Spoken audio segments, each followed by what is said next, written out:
Wendall Jones, and welcome to this edition of our program, Prevention. And for the last several months, we have been running these programs on JCN television so that we can bring attention to the incidence of non-communicable diseases in our country. As many Bahamians would know, we have a country where the non-communicable diseases like hypertension, diabetes, various forms of cancer, they are prominent in our country, almost at an epidemic proportion. Indeed, some physicians say that we have tens of thousands of people who are afflicted with these diseases. And so for the last several months, we have brought on a number of professionals on our program to talk about these things in our country.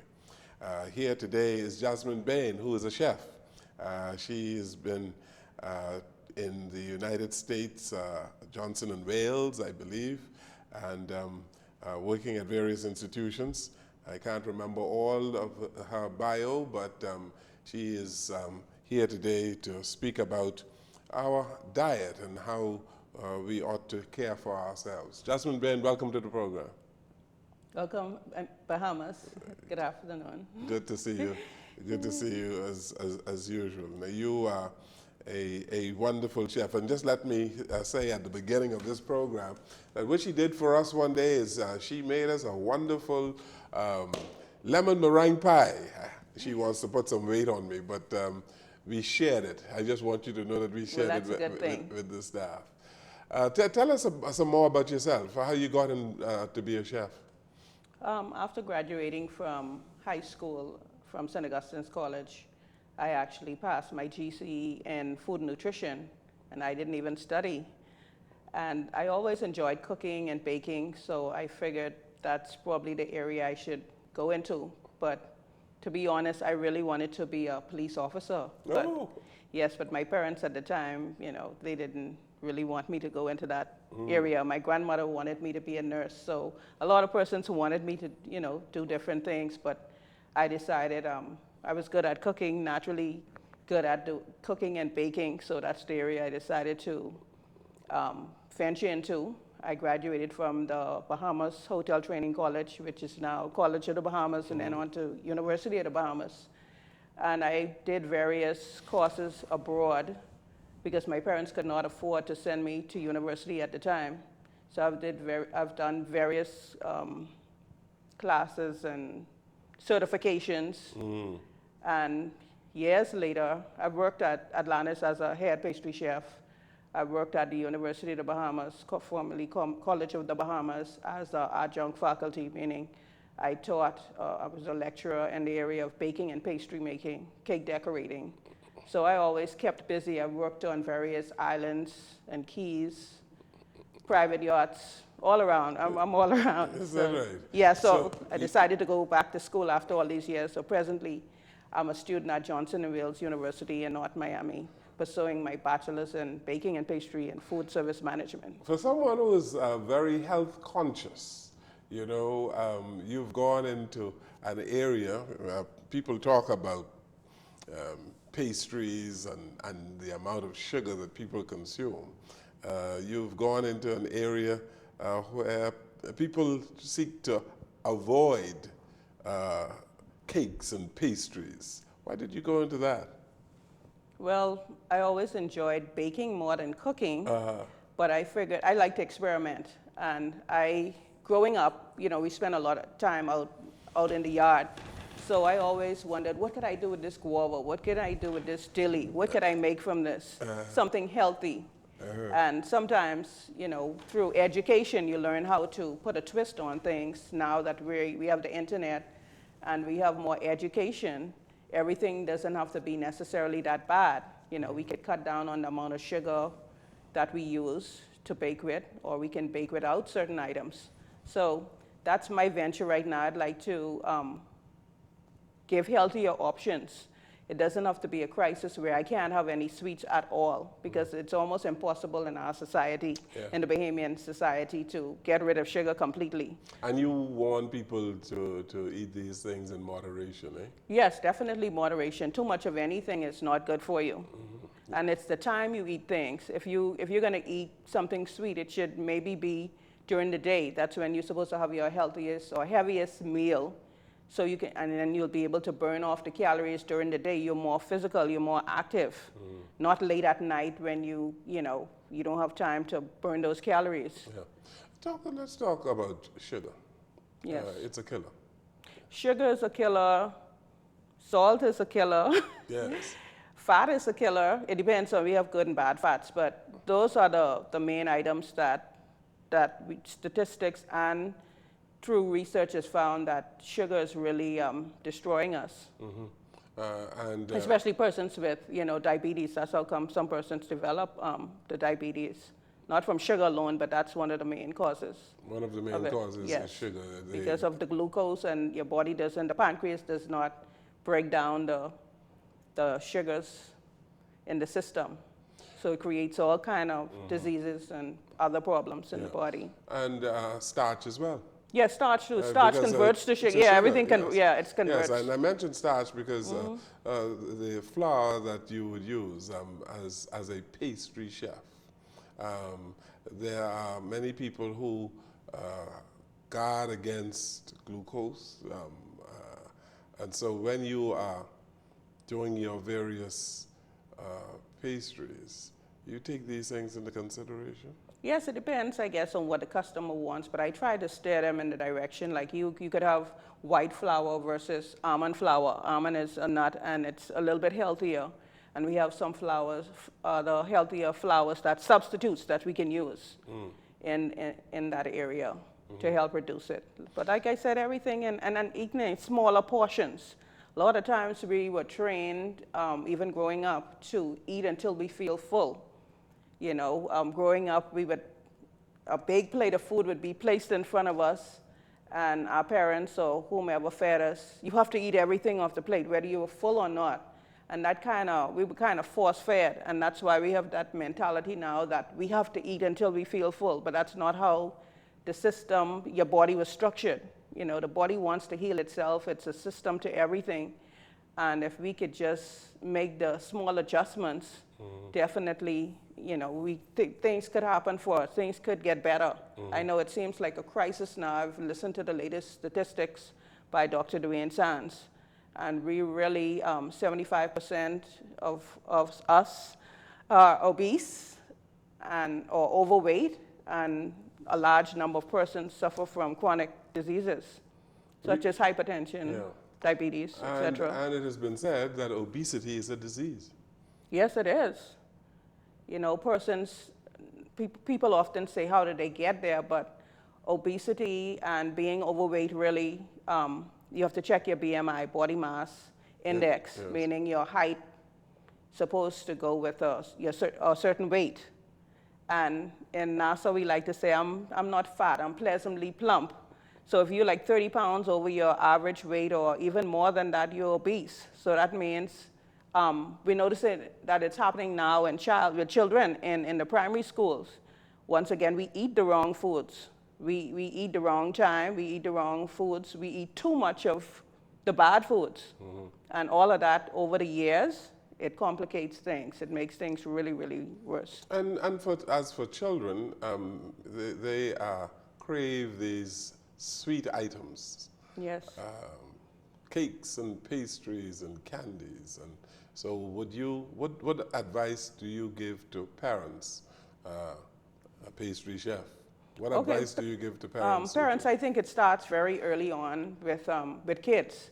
Remember, you're the adult and they're the child. It's what you allow and what you control. In your household, you decide what's going to be given to the child.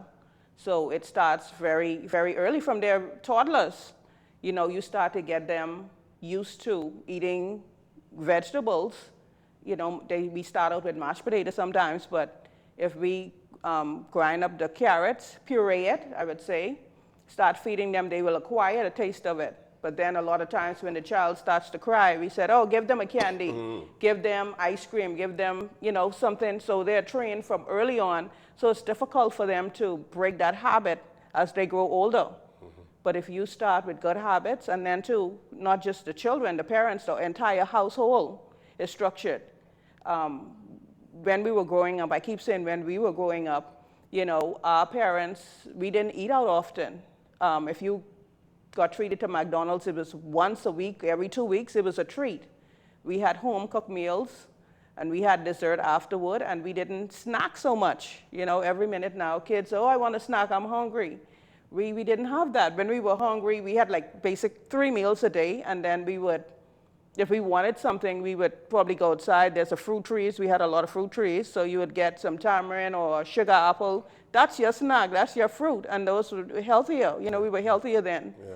But because now of, you know, everything that's going on around the world and the influence of the internet, as well as we're not growing our own foods, we're not sure what we're bringing into the country, and it's making us sick. And many children today are not as active as children used to be because they are indoors and doing work on the internet, and they're not playing On the outside.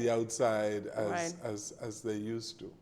Right, there's too many distractions now, and parents have control of this.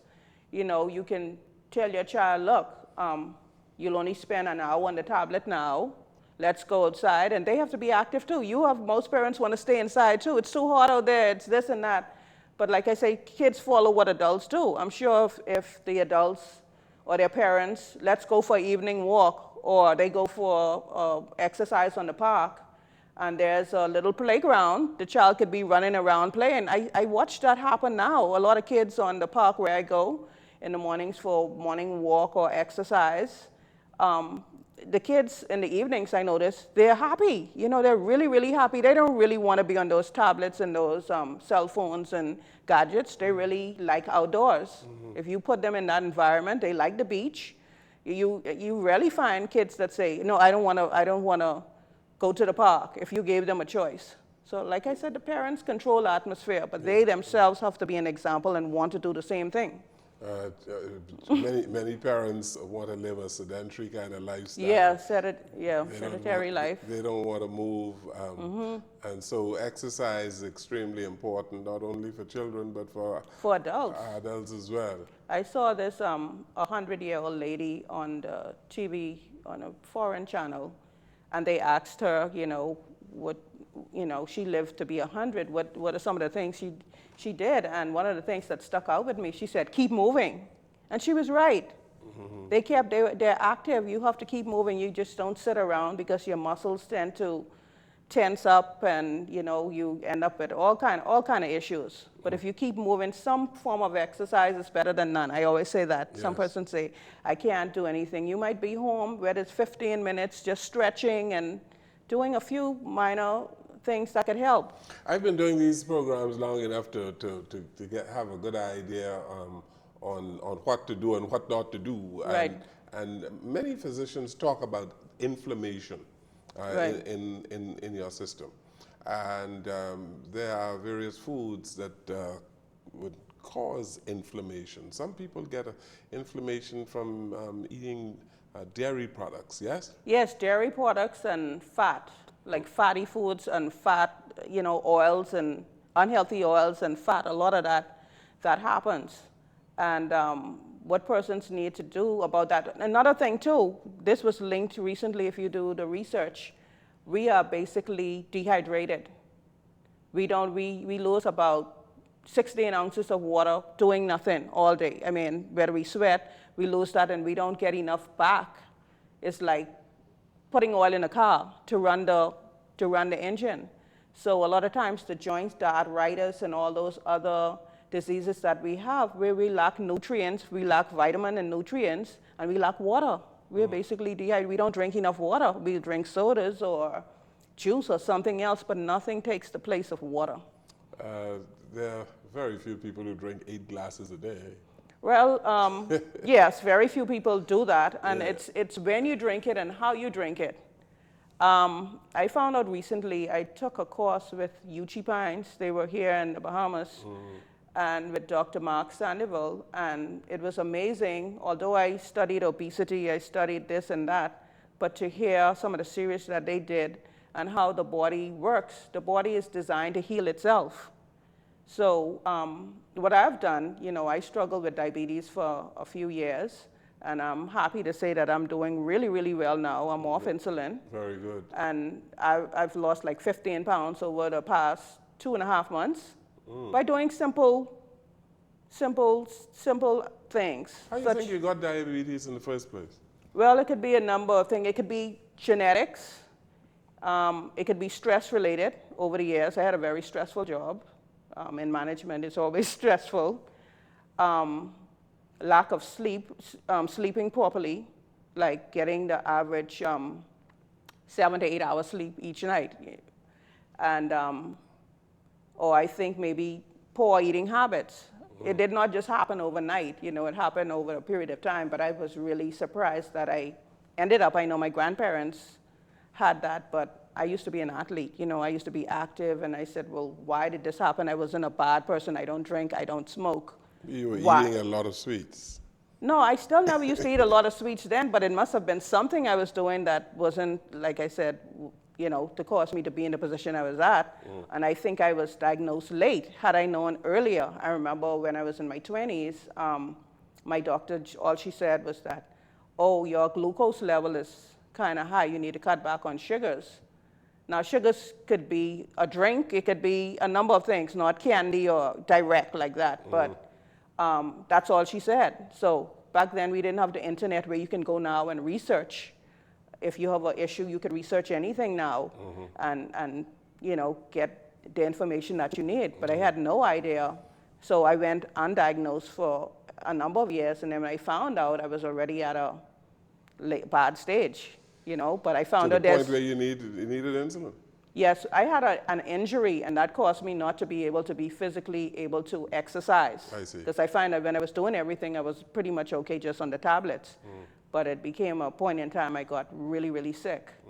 And I thank God now, I prayed about it and I asked God, I said, you gotta help me, you gotta find a way. I've been trying to figure this thing out for years, because sometimes you get depressed because you're doing everything you're supposed to do. I'm one who follow the books. If you said do this, do that, I'm gonna follow exactly what you say. And I was doing everything, taking my medication, exercising, doing all of that, and still the numbers won't stabilize. But since now I realized that our diet, especially the Bahamian diet, is the wrong way. So I cut out a lot of, I cut out meat, really. I still eat the seafoods and everything, sort of, but I cut back on sugars and dairy product, eating more plant-based. I'm not vegan, but I'm trying to steer in that direction. Okay. Yeah. Let's talk a little bit more about the Bahamian diet. Let's take this break. Jasmine Bain, our guest on the show today. We'll come right back.